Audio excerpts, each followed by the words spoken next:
This is Cannaday, and today I'm taking a look at the Gamora Hero Pack for Marvel Champions. Let's get into it. Alright, let's take a look at Gamora here. So, of course, we're going to start with the alter ego side. 3 recovery, hand size of 6, hit points of 10. And then skilled tactician, you may include 6 attack or thwart events in your deck from aspects other than your actual chosen aspect. And then as an action, you can look at the top card of your deck. If it is an attack or thwart event, you can draw it. So interesting, cool deck building opportunities here with Gamora, allowing you to put extra attack and thwart events, which there are a ton of in the game already, and I'm sure there will be tons more coming. Then her hero side here, 2 thwart, 2 attack, 2 defense, pretty good. Hand size of 5 now, still hit points of 10. Finesse, response, after you play an attack event, remove 1 threat from the main scheme, limit once per phase. Then precision, response, after you play a thwart event, deal 1 damage to the enemy, limit once per phase. So everything she does, whether she's attacking, she's going to be removing threat, and then if she's thwarting, she's going to be dealing a little bit of damage. So she's able to kind of do both at the same time with each of the cards she plays. Not each of the cards she plays, limit once per phase, but you get what I'm saying. Then let's look at some of her cards here. Here's an upgrade, Gamora's Sword. This is a 3 cost. Upgrade is restricted, of course.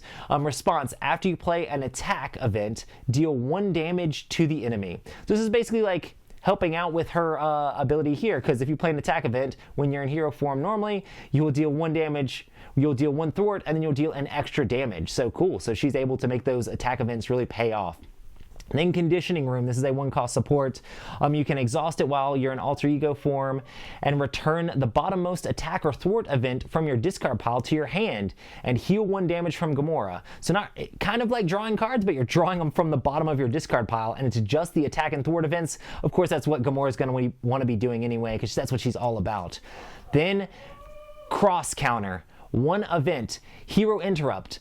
Attack, defense, and thwart. So this counts as all 3. So if you're in hero form when you play this, which normally you would have to be because the hero interrupt, when you would take any amount of damage, prevent 3 of that damage, deal 1 damage to the enemy, remove 1 threat from the scheme, which is awesome because this is also an event, so it would also trigger these abilities here. So really cool things you can do with the cross counter there, being able to prevent damage and hit back a little bit. Then Keen Instincts is a 1 cost upgrade. Exhaust Keen Instincts to generate a wild resource for an attack or thwart event. This is going to be allowing you to play those events even easier with a wild resource to be able to do it once you get those upgrades in play. Then Acrobatic Move. This is a 0 cost event. It deals 2 damage to an enemy. That's awesome. 2 damage for 0, especially when you're able to also remove 1 threat from a scheme. Seems pretty cool. So you have 2 of those. And then Set the Pace. This is a 0 cost event. Remove 1 threat from a scheme. So this is only 1 threat, but when you remove 1 threat, when you're in Gamora, you're going to deal 1 damage as well.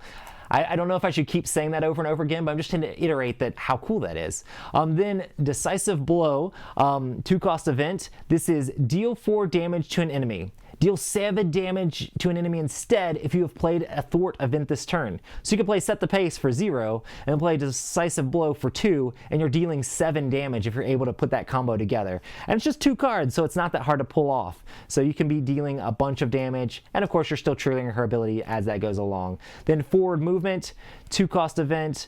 Remove 3 threat from a scheme. 5 threat instead if you played an attack event this turn. So he just has these things that can do lots of damage or remove lots of threat if you have played the opposite type of card. It's all about balance. It's all about removing threat and dealing damage. Very much all around is how Gamora plays. Then her ally here, signature ally, is Nebula. Is a 2 thwart, 2 attack, 2 cost.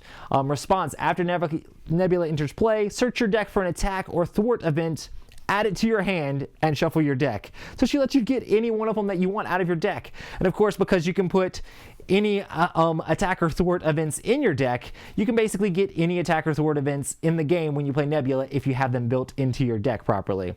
Then Drax is a 3 cost ally. This is so cool. He's 1 thwart, 3 attack, play only if your identity is Guardian. Drax cannot attack the minions. which it seems strange. It's like, oh, that's like a little negative for him, but it feels like what Drax would be like. So this is another example of when they've taken just special abilities on a piece of paper and somehow made it feel like the character. Drax isn't going for the little guy. Drax is going straight for the main villain and attacking them in the face, which could be terrible for you if you have several guard minions out there, or you have to take care of the guard minion first, because Drax cannot attack that guard minion. He has to attack the villain themselves, but very flavorful for Drax there. Then hit and run. This is a 3-cost event. Hero action is an attack and a thwart. Once again, deal 2 damage to the enemy and remove 2 threat from the scheme, also triggering Gamora's abilities there. Awesome. And then cards we've seen before: energy, strength, and genius. There's all of our neutral cards there. And then she is built as aggression, so what we have here is Godslayer. This is a 3-cost upgrade. It is restricted, of course, when your hero makes a basic attack against a unique enemy. So this has to be a unique enemy. Normally all of the villains are like unique, so it makes it kind of easy because you can just use this against the villain as well. Exhaust Godslayer. Your hero gets +2 for that attack. This is pretty awesome. This is just straight up gives you +2 when you attack with a basic attack. I'm a big fan of this card, and I think this would be great in a lot of aggression decks, especially since you're going to be wanting to hit unique enemies, because those are the ones with the most hit points. Getting 2 extra attack for that would be great. And then Angela, this is an interesting card. 0-cost ally, 0 thwart, 2 attack. Cool. Why does she cost 0? Force response. After Angela enters play under your control, search the top 10 cards of the encounter deck for a minion and put it into play engaged with you. Shuffle the encounter deck. If a minion was not put into play this way, discard her. So you put her out for play for 0. You're going to look at those top 10 cards. There will be a minion there, or she's going to go away and you will have gain nothing out of it. But as long as the minion's hit points aren't more than kind of like the 6 damage you could do over the turns, or maybe you're playing a character that really needs minions to come out. Maybe you're playing Thor, or maybe you're playing Rocket, who really needs minions to try to like utilize their deck properly. Angela would be a great add for that. She could be risky though. You pull the wrong minion out and it might be worth less than it was to play Angela for 0. But still a really cool and interesting card there. Then Clobber. This is a 2-cost event. Deal 3 damage to an enemy. If this is the first card you played this round, return it to your hand, which might not seem like that big of a deal, but it is pretty cool because this game is all about the efficiency of discarding cards from your hand to gain resources. Being able to return cards back to your hand just gives you versatility and flexibility. So that's a cool aggression event there. Then here's an event that allows you to get more of those attack events into your hand. It's a 0-cost event, plan of attack. Search the top 4 cards of your deck. Top 7 cards instead if you are in alter ego form.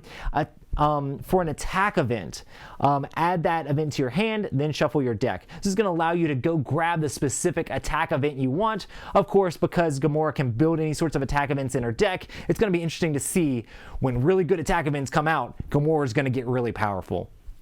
And of course, that can be used with any aggression character. Then Uppercut. We've seen Uppercut before. 5 damage, 3 cost. Pretty normal. Combat trading, makes your attack +1. Impede is a new card here because we can put cards from different aspects in there. She has several different aspects in her deck. So this is a 2-cost event. It is a thwart event. Remove 3 threat from the main scheme. If this is the first card you play this turn, return it to your hand. Cool. Very similar to the aggression one we had there a second ago. And then Hit First. This is a 1-cost event. Is a hero action to deal 2 damage to the villain. So it has to be the villain, can't be a minion. Hero Interrupt. When a minion initiates attack against you, deal 2 damage to that minion. So if a minion pops out, they're attacking you, you could play as an interrupt, first hit out of your hand, and maybe take out that minion before it hurts you.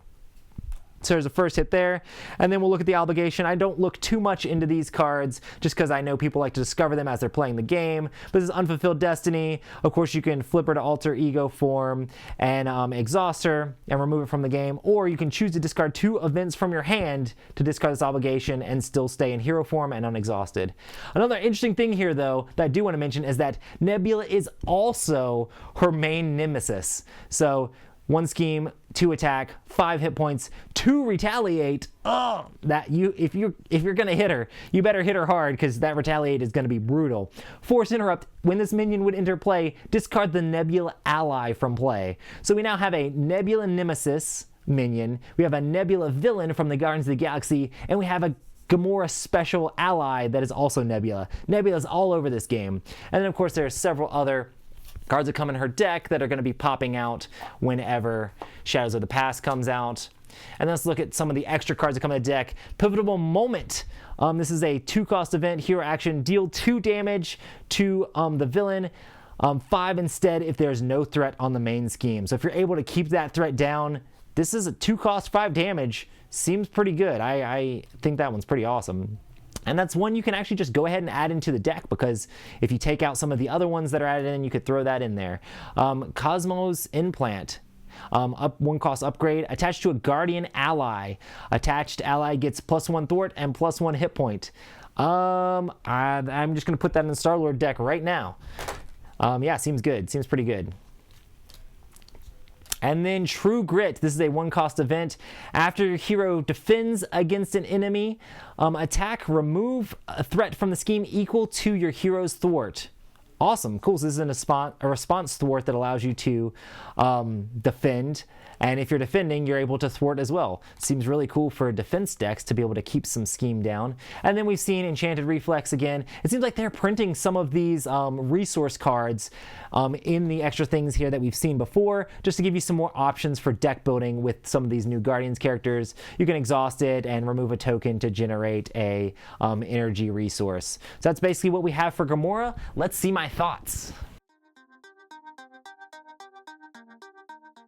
So Gamora is definitely a super cool hero. Basically, with all of her different attack and thwart cards, she has very balanced on being able to do damage and also take care of threat, which I think makes her a really good hero. And it's really cool that her deck building, you can do all sorts of different crazy stuff because you're allowed to add more thwart and attack cards into your deck. And you basically want to have a ton of different low cost ones of those, because some of the cards in her deck specifically combo together. If you've already played an attack event or you've already played a thwart event, they're going to work even better. And I just really think she's extremely well-rounded with all the stuff she has. She has stuff to make those cards cost cheaper and stuff to be able to pull those type of cards out of her deck. She has the aggression aspect, but she really has multiple aspects because she's able to put other cards in the deck. And I think you'll be able to make some really cool decks that are just playing events over and over again. She also has stuff that allows you to get events out of your discard pile, which is another thing that's really awesome, is she just has these abilities to play events like crazy, but also all of those events are super useful because the first time you play an attack event, you get to remove 1 threat from a scheme. The first time you play a thwart event, you get to deal 1 damage, and that versatility is super huge. If there's one word that Gamora is, it's definitely versatility. You know, she is balanced about taking care of the schemes and things that are going on, and also damaging the minions and the villains that are out there. I think a lot of her cards are really good, and I really enjoy the way that the stuff combos together. She has some 0-cost cards that'll do a couple damage or remove a couple threat, and that stuff is huge, especially when you can combo that together with the other cards that are in her deck. I think she's going to be an extremely good hero that's extremely well-rounded for being able to do what you want to do when you want to do it. It's like, okay, we're going to attack this minion. It felt very strategic and very planned out, everything I did on all of my turns as I played through her. And I feel like the opposite of Star-Lord, where Star-Lord, it's going to be like, oh my goodness, I'm scared to see Star-Lord come to the table from another player. Gamora's going to be the opposite of that. It's like, Gamora's on the team, Gamora's solid, Gamora's going to do what we need her to do and be consistent in all of that. It's like, do the damage, do the thwart, do the stuff you need to do to progress the game, and it might not be as fast, there might not be as much bombastic damage or anything like that, but she's going to take care of the things that need to be taken care of. So I've really enjoyed her deck. The combos are really cool, and the deck building potential for this is huge. The fact that you can bring in stuff from all the different aspects as those thwart and attack events are going to be a lot of fun for a lot of players to be able to build that up. It was fun looking through and seeing what sort of things could be added to the deck, pulling things out of here and there. There's a lot of cool things that you can add into Gamora's deck to make her different in interesting ways. Most of it's just attacking or thwarting, but some of the stuff might be able to heal her after she does damage and things like that, which makes the potential super huge. And as the game goes along with decks like this, it's just going to get better and better as more of those type of cards come out that she can add into her deck and mix things up. But yeah, that is the Gamora Hero Pack for Marvel Champions. This is one that I think is a lot of fun, especially if you enjoy not necessarily building up a board, but playing a lot of different events. This might be one that would be a lot easy for a lot of different players to play as well. If you give them a pre-built deck, it's like your job is to play the events and take care of the stuff, you know. There's nothing too crazy as far as like the combos aren't too difficult. It's mostly just play the cards, remove tokens, or remove health, you know. So super good. Awesome, lots of cool stuff in Gamora. Make sure to check it out. Make sure to leave in the comments below what Guardian you're most excited about playing and what heroes you think they should add into the game. It'd be awesome to hear you guys' thoughts on Marvel Champions. Make sure to check out my other reviews for it as well, and all of the reviews here on the Dice Tower. Thank you so much for joining me. I've been Roy Cannaday, and I'll see you on the next one.